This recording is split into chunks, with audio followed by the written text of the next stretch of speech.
Masuk. Misi, selamat malam Pak. Malam Pak. Silakan masuk Pak. Iya Pak. Selamat malam. Malam Pak. Malam. Iya.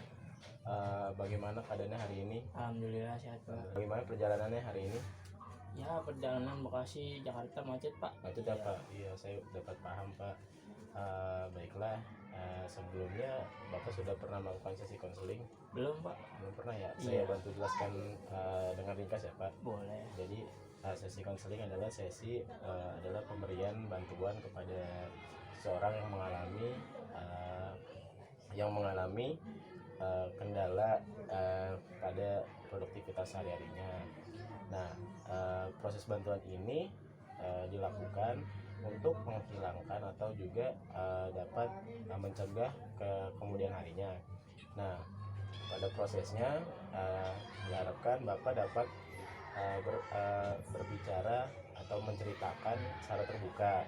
Kedua, pada prosesnya diharapkan kepada Bapak untuk dapat bisa berkontribusi aktif agar terciptanya atau terwujudnya kesuksesan konseling kita. Dan yang terakhir, apapun yang diceritakan tidak akan tersebar luas ceritanya Pak. Baiklah, apakah Bapak sudah siap melakukan konseling ini? Siap Pak. Baik Pak, kita akan mulai sesi konselingnya. Baik Pak, yang pertama saya akan menanyakan apa yang membawa Bapak datang untuk melakukan konseling pada hari ini.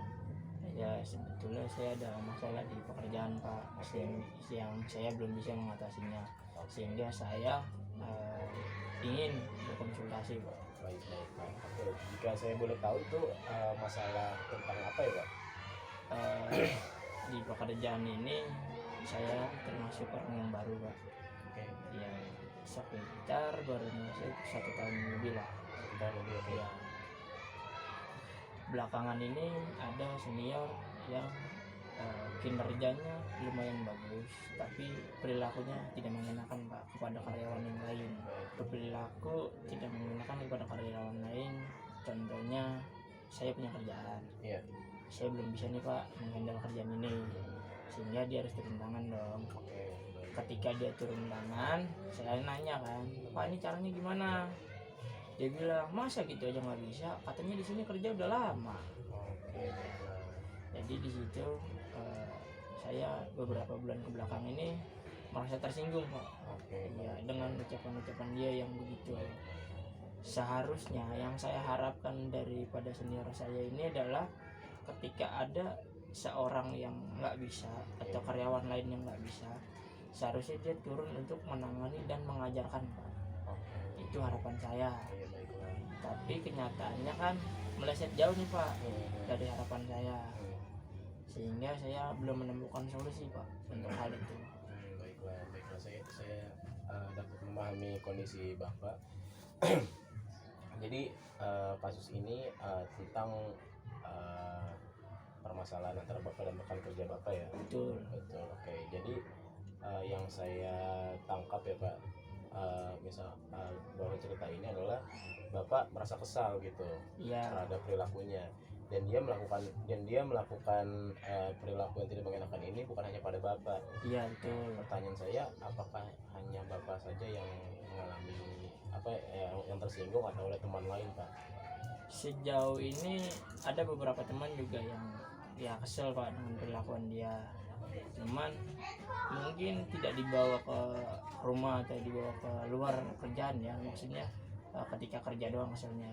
Kalau saya kan anaknya pikiran banget Pak. Iya, maksudnya jadi overthinking gitu ya. Iya. Oke, baiklah Pak. Selanjutnya ini sudah kejadian berapa bulan ya Pak? Sekitar 3-4 bulan Pak. 3-4 bulan. Iya itu. Nah, baiklah. Jadi akhir-akhir ini ketika sedang bekerja Bapak mendapatkan perilaku yang tidak menyenangkan. Iya. Baiklah. Pada saat Bapak mengalami emosi yang bergejolak karena perilaku teman yang tidak menyenangkan, Bapak biasanya menanganinya dengan cara seperti apa? Kalau saya pribadi menangani emosi saya, ya paling saya keluar Pak untuk break sebentar, minum kopi atau merokok sekitar 10-15 menit. Ketika suasana hati udah mulai tenang, baru kita lanjutin lagi pekerjaannya Pak. Setelah situasi sudah tenang, apakah Bapak masih kayak rasa ganjel atau sudah plong aja Pak? Sedikit, ya masih sedikit ada rasa-rasa lah Pak, karena kan yang namanya perkataan Iya tajam lah Pak. iya, maksudnya mengganggu gitu ya. Iya betul. Oke, nah kalau misalkan secara kepribadian orang ini seperti apa Pak ya? Maksudnya ini kan perihal pekerjaan gitu, maksudnya di luar pekerjaan ini bagaimana Pak dia Pak? Untuk bilang ke dia, Mas, maaf bisa nggak kalau lagi kerja omongannya direndahin dikit, bahasanya direndahin dikit, jangan ngomong oh masa gitu doang, nggak bisa. Terus dia juga menjawab dengan kalimat kayak, ya saya begini perilakunya gitu, dari bawaannya udah begini, nggak bisa halus gitu. Cuman saya balikin lagi, Mas kalau ngomong begitu beberapa orang ada yang tersinggung, termasuk saya pribadi. Kalau di dalam kerjaan kita, kalau di luar kerjaan ya nggak ada masalah, atau di luar kerjaan. Saya dapat paham Pak. Pak, selanjutnya kan orang ini memang berperilaku yang seperti Bapak tahu dan teman-teman lain kan berperilaku yang tidak enak ya Pak. Iya betul. Oke. Bagaimana atau pernah tidak ada kejadian yang ketika dia berperilaku seperti itu, ada kejadian berantem kah atau kejadian yang tidak menjadi ekspektasi pada saat kerja? Dulu sempat ada kejadian Pak. Jadi ketika sedang break istirahat, itu posisi waktu bulan puasa kemarin. Jadi kita tuh diskusi tentang kerjaan, diskusi dalam artian gimana cara kerja yang efektif. Di situ ada beberapa pendapat dimasukkan oleh anak-anak yang bawah, yang istilahnya yang belum senior lah gitu. Dikasih masukan, tapi senior yang satu ini menolak Pak. Salah satu ini menolak. Jadi dia ini dikasih masukan Pak oleh anak senior lah ya. Dikasih masukan gimana caranya kerja yang efektif gitu. Cuman ada penolakan dari dia Pak. Oh nggak bisa, ini kerjanya harus begini. Singkat cerita, yang ngasih masukan ini juga mungkin dia punya dendam pribadi atau gimana. Di situ emosinya meledak Pak. Nah terjadilah gitu keributan Pak. Ya, terjadi keributan sehingga akhirnya bos datang dan turun tangan untuk merelai. Ya. Oke, baik, saya paham Pak. Tapi ya saya ingin tanyakan, berarti cara ini tidak paten dari perusahaan, hanya masing-masing mereka hanya memberikan masukan gitu. Iya betul. Oke. Jadi kita nyari, sebenarnya waktu itu kita nyari jalan tengah gimana kerjanya efisien Pak. Pada hari itu. Pada hari itu. Karena kebetulan kerjaan hari itu banyak Pak. Banyak. Iya betul. Oke, kan tadi seperti yang sudah Bapak jelaskan, ternyata ada kejadian tidak di ini kan. Nah kalau misalkan Bapak sendiri, Bapak pernah nggak ada kejadian yang hampir juga membawa Bapak dengan si senior ini jadi berkelahi atau bertengkar? Kalau untuk kejadian saya pribadi, ya pas waktu itu yang si teman saya bertengkar ini, saya juga sebenarnya di situ sudah tertulis emosi Pak. Yeah. Karena maksudnya seharusnya senior itu bisa menerima pendapat dari bawahan. Yeah. Karena itu termasuk kritikan lah, Yeah. atau saran. Tapi kenapa si dia ini malah menolak mentah-mentah, tidak dipertimbangkan dulu. Sehingga di situ saya juga sudah mulai tersulut emosi. Tapi berhubung teman saya duluan yang lebih emosi, jadi akhirnya saya bisa nahan Pak. Tidak terpancing juga.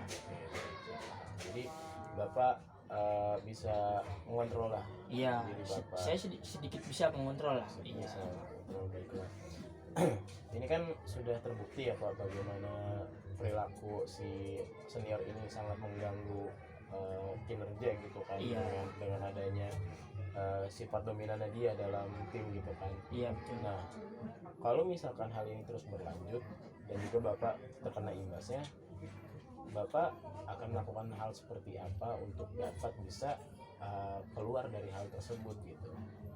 Kalau saya selama 2 bulan ke belakang ini, saya mencoba buat menyuekin apapun yang dia katakan yang bikin nggak enak hati ke saya cuekin perkataannya Pak. Oke. Jadi saya belajar untuk tidak peduli dengan apa yang dia katakan. Baiklah. Iya. Baiklah. Jadi pada prosesnya berarti bapak tetap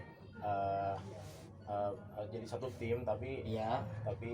bapak kalau misalkan ada hal-hal yang sensitif bapak Ya, saya lebih baik menghindar lah. Untuk saya menghindari hal-hal yang begitu ya paling saya coba cuekin dia aja Pak. Iya. Oke, dengan cara seperti itu kan ini bapak sudah menjalankannya ya. Iya. Bagaimana hasilnya Pak? Hasilnya ya sedikit mending lah gitu. Dalam artian ya saya juga nggak terlalu stres amat gitu. Oke, baiklah. Iya. Terus kalau saya ladenin dia kemungkinan besar ya saya pasti tertekan lah Pak. Gitu ya. Jadi tidak enak lingkungan kerjanya gitu Pak. Kalau boleh saya tanya, pernah nggak pas lagi kayak gitu bapak menjalankan hal seperti itu, terpikirkan nggak ada konsekuensi di balik itu semua? Maksudnya kan mungkin saja nanti ketika bapak cuekin, misalkan konsekuensinya gambar seperti ini, misalkan dia mengkritik tapi dengan cara yang tidak mengenakan, apakah itu bapak akan tetap cuekin aja atau bagaimana? Kritik dan saran ya pasti saya terima dulu. Sisanya ya selebihnya kalau misalkan dia dengan perilaku yang masih tetap sama begitu ya saya ngambil pusing lah Pak. Oke, jadi emang benar-benar pengennya kerjanya tuh nyaman aja gitu. Iya betul Pak. Baiklah. Baik Pak, untuk saat ini kan bapak masih menjalankan cara yang bapak lakukan. Iya. Nah, kan kalau misalkan kita bahas konsekuensi tadi ada konsekuensinya, akan tapi sekarang jika kita bahas keefektifannya bagaimana Pak? Untuk efektifnya sih ya sekarang lebih jauh efektif lah Pak. Iya. Jadi ketika saya nyuekin dia saya juga bisa lebih fokus dalam pekerjaan Pak. Oke. Ya nggak terbawa suasana emosi dan segala macam lah. Hanya untuk kerjaan. Hanya untuk kerjaan, betul. Di luar kerjaan kita beda lagi dah. Beda lagi. Ya. Oke, baiklah. Jadi ini masuknya ke dalam ranah saling fokus sama sama kerja masing-masing lah. Betul. Oke, baik Pak. Oke, menurut saya ini udah menjadi jawaban yang cukup menjawab ya bagaimana bapak akan nantinya berperilaku gitu. Dan juga di lain hal bapak juga sudah bisa memutuskan bagaimana baiknya. Menurut saya ini sudah cukup. Akan tetapi jika memang nanti ke depannya setelah sesi konseling ini berakhir dan bapak menjalankan aktivitas seperti biasanya, jika memang masih ada yang mengganjal, bapak bisa datang kembali lagi. Baik Pak. Terima kasih untuk sarannya Pak. Iya, terima kasih juga untuk kedatangannya dan menceritakan masalah yang sedang dihadapi. Baik. Terima kasih Pak. Terima kasih Pak.